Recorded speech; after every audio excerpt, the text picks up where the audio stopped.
Well, it's interesting. My best advice is that you should look to build your wealth in an activity, job, or profession or business that you build yourself. So your own expertise or discipline. That's really how you create your wealth in the first place. And then the issue is, once you get some savings, what do you do with it then? If it's extra, you don't need it for your day-to-day expenses and you're trying to put money away for the future, that's where it gets a lot more complicated. It's interesting. You'd think it would be harder to make money.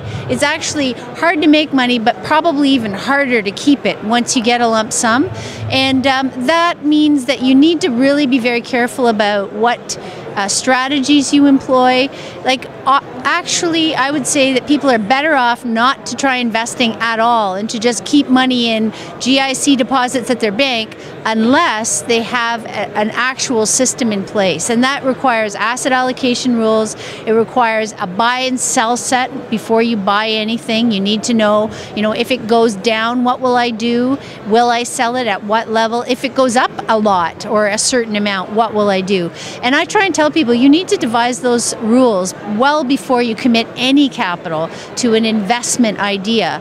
And the world is full of buy ideas. The world is full of people who are selling products or ideas, companies, financial products, and you really have to be your own screen, or you have to have a professional screen that works for you, not for an institution, not for the sell side, but someone who can literally, execute a strategy that's got your capital preservation as its primary focus. There's an old saying, I'm going to take your money and my experience and make it your experience and my money. That is what you want to avoid, and sadly that's very common. So it takes, I think, on my blog I have recommended reading. There's a lot of excellent books that have been written over the last 100 years that if you take the time, as I say, before you ever start investing, make your rule set, define your asset allocations rules, and then do a lot of reading, not from the sell side, not from the analyst recommendation reports, but from the big picture wisdom books on the dangers, the risks, what real risk looks like. And people can actually learn a lot from that.